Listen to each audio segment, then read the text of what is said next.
Is this case confused, or are we just confused by it? Can we even call this ASUS A21 a small form factor case, or are micro ATXs case like this the future of SFF builds? They're like glowing up. We have so many questions, and you know what? We're gonna be answering them as we review the ASUS A21 right here, right now on Robeytech. Well, ASUS is back with another Back Connect PC case. This is the ASUS A21, not to be confused with the ASUS Prime AP201. Maybe that was just me. Now, if you got confused by this too, and you accidentally ended up here because you were looking for the AP201 instead of the A21, you can watch us build in that case actually right here. But for this video, we're gonna be looking at the A21. So what is it exactly, and why are we so confused by the A21, you might ask? The ASUS A21 is a smallish and lightweight PC case with plenty of internal space for modern GPUs. Some tower style coolers fit in here.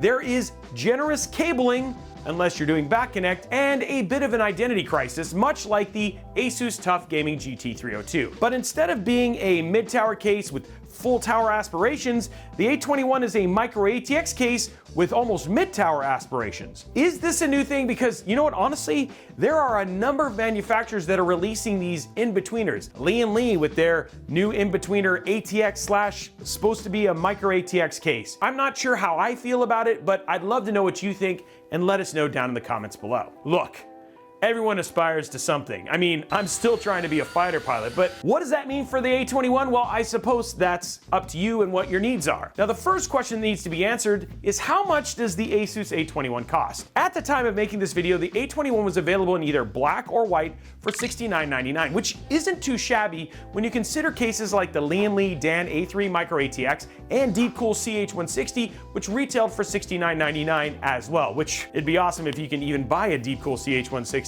Thank you, US government. We've already seen the A21 on sale for $59.98. That penny was really pushing that whole price over the line there, wasn't it? Okay, enough talk about the price. What's the A21 worth in girth, and how big is it? The ASUS A21 measures in at 16.93 inches or 430 millimeters deep, 7.64 inches or 194 millimeters wide, and 18.31 inches or 465 millimeters tall. So from a comparison standpoint, it's significantly bigger than the cases we mentioned before, but it's very similar to MSI's MAG Pano M100 RPZ. This does make sense considering that the MSI Pano fills kind of a similar niche, though it is more expensive. As far as weight goes, the ASUS A21 weighs 16.09 pounds or 7.3 kilograms, which is similar in weight to a 5-gallon shrub, which everybody needs a shrubbery, one yay so high that it makes a nice little path. Or actually, it's also the same weight as a small microwave oven. Front I/O.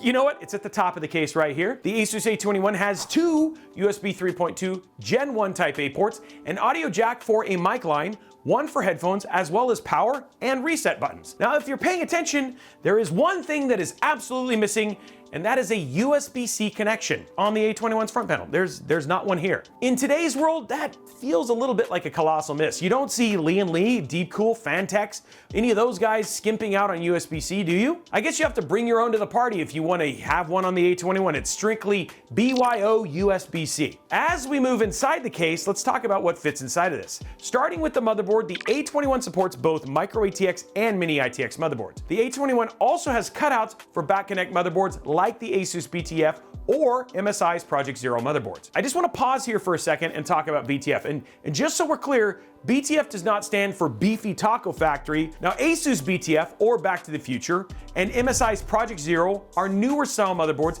that move all of the connections for the power, fans, RGB, front panel I/O, and switches it to the back side of the board. So it just makes it look way cleaner on the front. But for ASUS, they put their own spin on this, which makes them different from Project Zero, by including GPU power as well. So as long as you buy a BTF supporting GPU, something not supported by MSI's 1.0 release of Project Zero, then you will actually have very, very clean because there's no cables on those GPUs. The A21 having support for both back connect systems is actually kind of a big deal, and very cool. This style of motherboard can make it really easy for PC builders at every skill level to build a system free from the clutter of most of the visible cables. So back to the A21. For GPU support, the A21 can fit GPUs up to 380 millimeters in length. There is also a pass-through for GPU cables conveniently placed on the top of the PSU shroud. But if you want to take full advantage of the BTF system, the Tough Gaming RTX 4070 Ti Super BTF Edition will remove the last visible cable from the front if you're doing an ASUS BTF build, and you can check that out in our GT302 build right here. Now moving on to fans and cooling, the A21 can fit up to 320 millimeter fans at the top and front of the case, as well as one 120 millimeter fan in the case rear. There's also support for two 140 millimeter fans at the top and front as well. We'll talk about how that translates into AIOs in a second. But one thing worth mentioning, and it seems like a trend here with this, with that in mind, the A21 does not come with any fans. So you'll need to think about what kind of fans will help the A21 succeed, much like how we're thinking about how we can help you succeed in your PC building and buying journey. So if you're that kind of person that could use some of the assistance, you know what? Go ahead and slap that subscribe button, whip that like button, and ring that notification bell. That way you won't miss our reviews of PC cases, laptops, AIOs, GPUs, guides, custom PC builds, live streams, giveaways, and so much more right here on Robeytech. It would be cool if you did. And by the way, cool brings us to CPU cooling. The ASUS A21 can support AIOs and radiators up to 360 millimeters or 280 millimeters at the case top and front. What is also great to see is that with how much front air intake is available, the A21 is set up for success if you want to use a tower style cooler instead of an AIO. While you're limited to the maximum height of 165 millimeters, coolers like your Deepcool Assassin 4, your Deepcool AK620 Digital, your Be Quiet Dark Rock 4, or your Noctua NHD 15 can squeeze underneath that threshold. Those are some fantastic air coolers if you're going to be able to buy a Deepcool one. But if you haven't already, you should check out our Robeytech Air Cooler Olympics right here when you're done with this video. There are some great ones out there, including the ones we just listed, and it's all the data and everything you need to know right there. Now let's talk about storage space. There is a mounting bracket that can fit two 2.5-inch SSDs or two 3.5-inch HDDs located on the bottom of the case. There's also a mounting bay for one 2.5-inch SSD on the opposite side of the motherboard tray. For a case this size, that is a generous number of options for physical storage. But if you don't need either of these drive trays, they're removable from the A21 absolutely, completely, and entirely. They can just be erased, gone. Just like that. Now, since we're talking about this area of the case, let's talk about the PSU support. The ASUS A21 can support power supplies up to 210 millimeters in length. Now, I've got to point out that there's a ton of space for cables down there, especially when you remove those drive trays. But that's not a license to go crazy. We just want you to know that even in a smaller case, which, welcome to Identity Crisis, you have a lot of room to play. Okay, so a couple more details before we talk about performance. Let's talk about the front panel cables and connections, and I want to hit a little bit on back connect with this particular build. ASUS is out here spoiling us with a unified front panel header, which I love, but they took things even a bit further. Both the HD audio and USB connections are actually quite long. This gives us enough cabling to plug them in with enough slack to actually manage them neatly. Oh, and the cables match the color of the case too. I know these are seemingly small touches, but it's stuff like this that we have to celebrate because they are super helpful to builders, and we want to see other manufacturers take some notes. What is not helpful to builders though, and this is off script a little bit, is that the BTF. This has the same problem that the GT302 does, where you're gonna have to be really smart about the PSU you choose if you're gonna be doing a back connect build inside of this case. Again, you're looking at your ASUS Tough Gold, your ASUS Auras, or even the one that we used here, which is your Strix, with those small, thin, malleable cables that are gonna make it easy for you to get the back panel on. They just don't give you the room that you need between the back connections and the back panel to be able to close it successfully. So I'm hoping ASUS fixes this in the future. So now that we know everything there is to know about the A21, how well did it perform in our battery of benchmarks? Now, before we can go there, we do have to share some of our testing methodologies because this case is still a micro ATX or mini ITX cases. We're testing it the same way we tested like the Lian Li Dan A3 and the Deepcool CH160. Same specs, same parts, same testing room, same CPU power settings, Intel stock settings, same ambient temperatures. We're all about the science. So right here is the parts list for our SFF test bench. It's going to be the same every time because the science demands it. Now that being said, because all SFF builds are not created equally, some parts may be subject to change based on fit. We'll always point that out, letting you know when we make those changes. In this case, we had to swap PSUs from the 1000 watt Cooler Master MPZ-B001 to the ASUS ROG Strix 850 watt 80 plus gold white edition PSU because the A21 can't fit SFX power supplies, and we wanted to show you about the whole back connect issue and the right, basically, PSU to use. One more thing, and then I promise we'll get to the data. For consistency, we're only using one intake fan to feed our Deepcool AK620 digital air cooler, even though the A21 can and should use 3 fans for front air intake. We wanted to keep things as equal as possible with our cases in this class. I know it's weird, but guys, just understand this is such a weird thing, but we want to at least be able to give you cases that you can compare things against. But again, like any SFF or smaller build like this, performance is going to wildly change just based on the parts you put inside of it. Okay, on to the numbers. While idling, the A21 averaged 31 degrees Celsius on the CPU and 33 degrees Celsius on the GPU.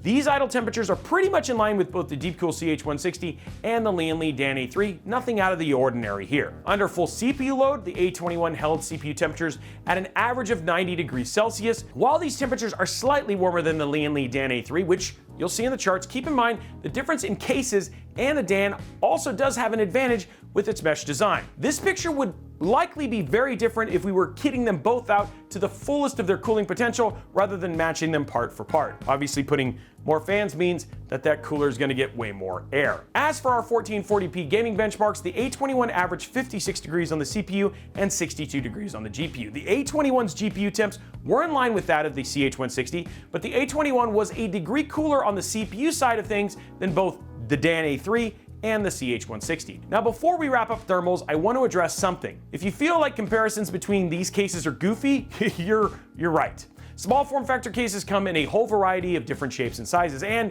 when you consider that each case has different options for cooling, fan placement, airflow design, etc., it's nearly impossible to get a true apples to apples comparison. But since these cases are classified as small form factor or smaller cases, we have to keep things as consistent as possible, which means in some instances like this one, we're only using a fraction of the case's potential when it comes to cooling. I just want to make sure you're aware, we know that it's a little bit weird. Now that we have a more complete picture of the insides, the outsides, and the functionality, we have to share some considerations with you in case you're considering the ASUS A21 as your next small form factor PC case. I know people are like, it's not small form factor. I'm guessing that's going to be the #1 thing in the comments. Thing #1, the A21 is a great case, but it's more smallish than small. Listen, I'm not bashing the A21 here. It's a good case for someone who needs their PC to have a smaller footprint, but it's not small enough to be portable. I hope that's just apparent. And when we think about SFF cases, we think about something that's compact and portable, like grab and go LAN PC. In a lot of ways, the A21 is very similar, and we mentioned this earlier, to the MSI MAG Pano M100 RPZ, another back connect supporting case. And if you want to check out our whole video on that, you can actually check it out right here. It's designed to fit micro ATX and mini ITX motherboards, but it's far from small. And like the MAG Pano, the A21 also uses a full-size ATX power supply with the option for SFX ones. Though, let's be clear, the Dan A3 uses ATX PSUs with the option for small, so they're just all weird. But to be honest, an SFX power supply doesn't really make sense when it's essentially an ATX style case. With all that in mind though, it's entirely possible that the A21 being smallish but not too small isn't a big problem for you. I love the juxtaposition there. If that's the case for you, then this might be the case for you.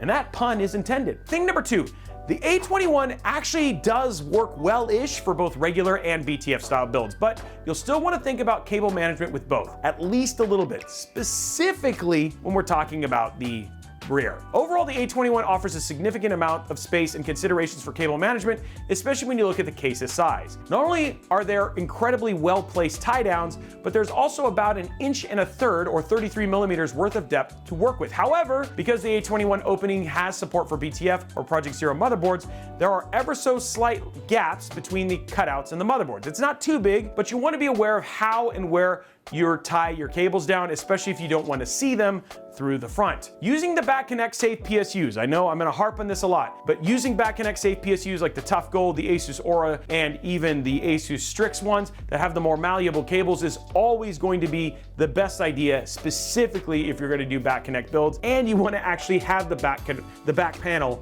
on your PC. Thing #3, let's talk about the front I/O. The A21 does not have support for USB Type-C on the front panel. That USB-C like looking oval is not USB-C, it's actually the reset button. Be aware, this could be a deal breaker for some people. If you're someone who depends on quick access to USB-C, you might want to look elsewhere. It's just an odd modern omission that we hate that they actually omitted. A couple little additional things that aren't deal breakers, but things that would have been nice. It would have been nice to have an internal USB 3 cable that had a right angle head on it. While there is room for this cable to plug in and live in a BTF setup, we have actually seen situations where the stiffness of this connection can actually cause back panels to buckle or not fit at worst. At the very least, it would have been nice for ASUS to include an adapter for anyone that shares this concern. To be honest, I really feel like this is a BTF thing moving forward. These are just a few of our considerations, but I gotta hand it to ASUS. They've actually made some pretty incredible cases lately,